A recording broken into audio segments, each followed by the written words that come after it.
I'm Sharon Brett-Kelly. Today on The Detail, congestion charges. Auckland Mayor Wayne Brown reckons it's what we need to solve the city's gridlock. It's a simple solution. Well tried around the world, nothing particularly new about it. Do away with plans of multi-billion-dollar tunnels and motorways, he says. A time-of-use charge of up to $5 at peak travel on busy main roads is the answer. And he's in a hurry to make it happen. Auckland's mayor is vowing to keep the pedal to the metal when it comes to work on possible congestion charges for the city. The Transport and Infrastructure Committee has endorsed creating a team to progress time-of-use charging. If you're not in a rush, nothing happens here other than the speed of global warming. And so you have to put pressure on things to happen. And so I'm impatient because these things that I'm fixing should have been addressed years ago. But if they're the quick and easy answer to our transport woes, why has the debate on congestion charges dragged on for more than a decade so far? Today, I talked to an urban design expert about how they work overseas and why a bit of congestion is good. But first, Stuff's Auckland correspondent Todd Nile has been reporting on transport woes for years. Okay. Are you ready to go? Yep. So, Todd, what is a time of use congestion charge? Time of use seems to be the new phrasing they use for what we called congestion charge, because I guess when it was first being talked about 12 years ago, the model was something like London, where you had a ring around a spot and anyone who crossed it from any point paid that thing. Time of use, I guess, is just a bit more sophisticated. It has different charges, different times of day, and you might put it on some roads into a certain area and not others. So it's possibly more subtle and less blanket. How would the charge actually be put in place? I mean, I think in London they have some kind of disc, but would it be, cameras reading number plates? From what they're talking, the current technology seems to be number plate recognition, which is like the toll road north of Auckland. You drive past the gantry there, it reads your number plate. If you've got an account, it just pings the money off your account automatically. So the technology is pretty straightforward. It's all the other stuff that's not. Yeah, they've been talking about it for 12 years. Why isn't it in place? If it's a good thing, why isn't it in place already? It is a new thing for New Zealand, I guess. And there was a lot of work put in early on in the life of Auckland Council, led by the first mayor, Len Brown. They had big studies and consultation to look at different ways of funding Auckland's transport needs. And it came up with a congestion charge as part of the mix. And we sort of forget, but that is already the path that we decided to go on. We've got, at the moment, a regional fuel tax for Auckland that was always envisaged as a 10-year tax that would precede the introduction of a congestion charge. So the fuel tax is set to run to 2028, but the work that's gone on, mostly at the government end on a congestion charge or a time of use charge, just seems to have gone on forever without much coming out the other end of it yet. And Wayne Brown is saying that the previous government supported it, but this government maybe not, and it's all to do with politics. The last government was ready to put this in, but the current government sort of opposed it on the old basis of my party's better than your party type thing. In the work done so far, it got sort of a broad cross-party support. It went through a select committee. The select committee agreed that this was a good thing to do. There's been legislation drafted, but it seems that the legislation just wasn't far enough up the queue to go through before the election came. I don't know that the incoming government, or what we've heard from the National Party, is necessarily against the idea. I guess they may have a different view on the details of it, because one of the big decisions that has to be made is where does it sit on a scale between being something that is simply trying to get people to change how they travel and what time and whether they use buses or cars, or is it a great big revenue gathering device? Do you put a great big fee on there to try and raise money, perhaps more than changing people's behaviour? So that where everybody sits on that scale is not yet clear. Well, and Wayne Brown seemed to be suggesting that raising money is not the primary aim of it. It's about dealing to gridlock. And also he's saying that it's a much cheaper solution to our gridlock. Central government have spent hundreds of millions of dollars planning tunnels under harbours, which we don't need, tunnels under Dominion Road, which we don't need. Is it an alternative or is it another way of dealing with it? The emphasis so far has been seeing it as a tool to raise a bit of money, because you've got to have a fee to get people to change what they do. If it's too cheap, people will simply keep driving at the same time of day to the same places that they do now. You've got to make it a bit more expensive for people to go, hang on, do I need to drive into the central city at 8 in the morning, or can I put it off until 9:30? And if you can spread that volume of traffic, more evenly across the day, or reduce the volume of traffic by having a charge, then, obviously it will reduce the need to build new stuff in the future. How much that would be, who knows? There's talk about equity. A number of councillors hold concerns about equity and the impact on lower income families. I mean, this equity stuff's bollocks. Well, this is about traffic. Is it fair on, say, people who use their cars all day long for work, like tradies? Is it bollocks? Go, mate, $5, $2 or $3 to get a tradie off the road. They should have been at work by then anyhow, for a starter. And they could start a bit earlier. And tradies charge out a hell of a rate these days, mate. Or people who just have to be at work by a certain time of the day and there's no flexibility. There has been up to this point a lot of discussion about equity, but more in the sense of how do the lower income parts of Auckland deal with this?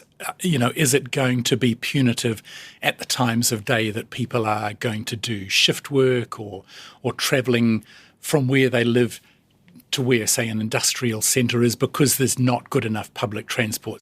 You've got someone working in a factory, a low-income worker who has to travel to work every day. Well, they'll have started by then. They'll have started by 7. You don't know that. Well, but there's no reason why they can't. So in terms of equity, it's mostly been about the ability to pay. The things such as high users like tradies or people who are on the road the whole day can be relatively easily dealt with by having a cap, as other cities do with public transport, that you can hit a point where it's $20 a day or whatever and use as much beyond that as you want. So there are all those issues to be dealt with, but I think that the key one will be the impact that it has on lower income families and who are perhaps doing trips that aren't necessarily well catered for by public transport. Wayne Brown is talking about a charge of, I think, between $3.50 to $5. In London, they charge $25, I believe. I mean, is $5 going to deter people? Well, I don't know. I mean, this is New Zealand, isn't it? And this is something new. And the $3.50 mark is kind of the area that's been talked about through the various studies and the work that have been done.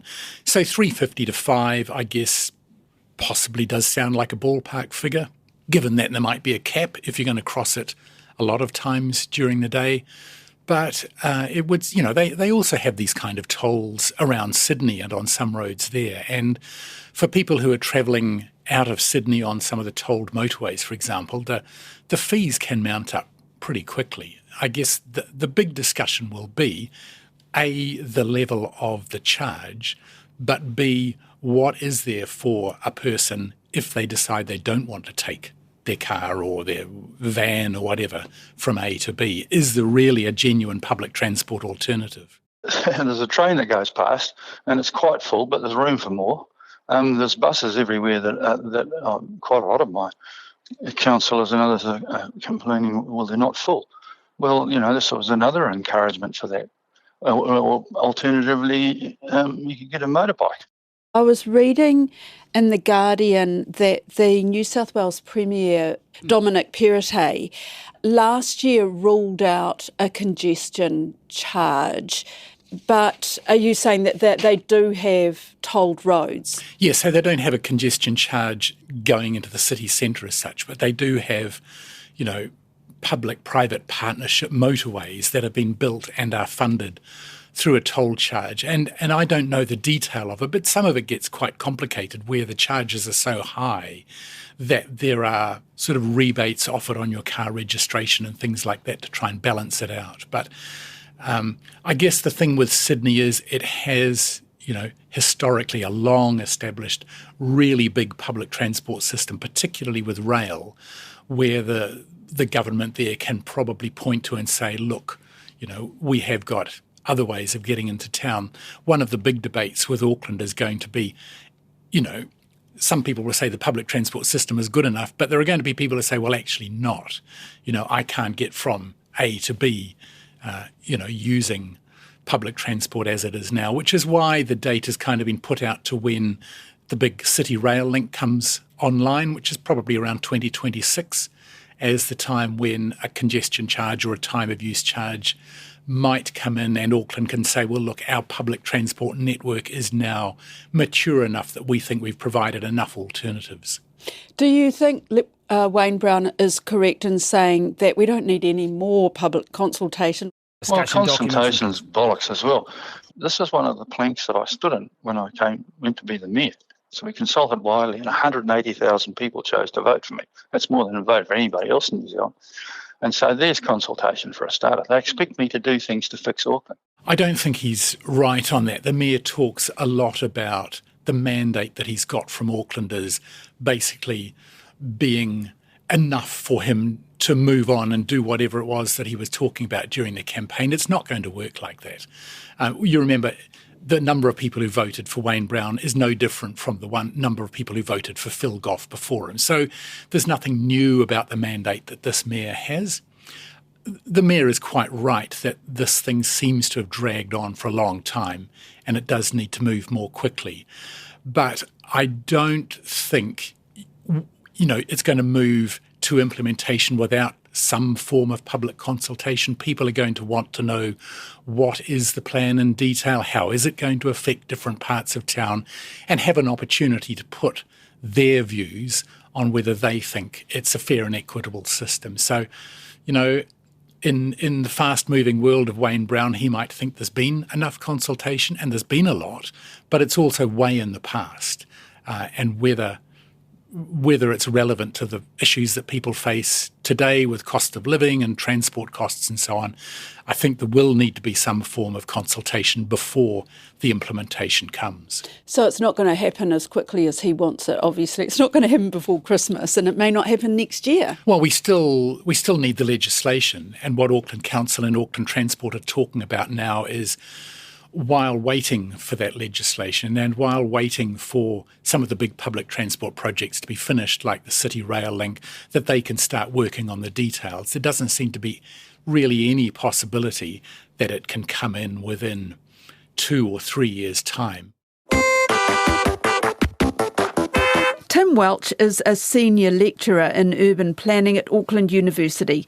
He knows all about how congestion charges work in other places. The general consensus is that they are pretty successful, and we've had, 30, 40 years of studying how they've been implemented from Singapore in 1975 through London, Milan, Stockholm, sporadically in the States on corridors. So we have a lot of data that suggests that they are pretty successful.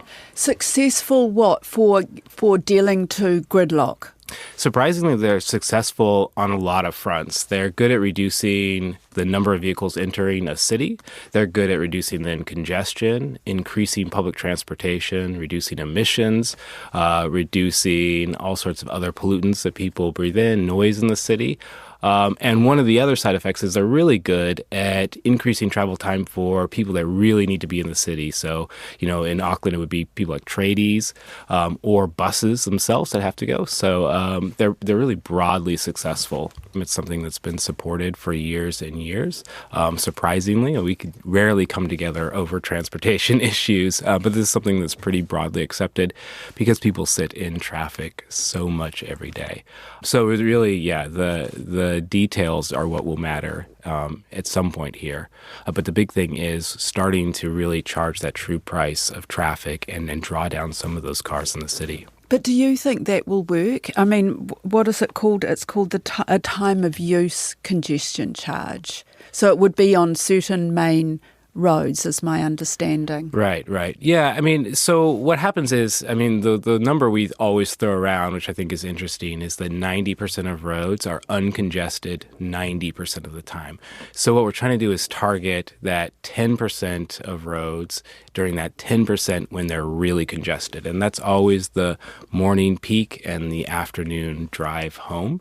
And so if you can start to address that, it helps push people out to maybe travel a little bit later or use an alternative mode during those hours. And it's a good starting point, but I think it'll have to be modified once it's implemented to kind of better target how people will adjust their travel behavior over time. If everybody's so supportive of it, why is it taking so long?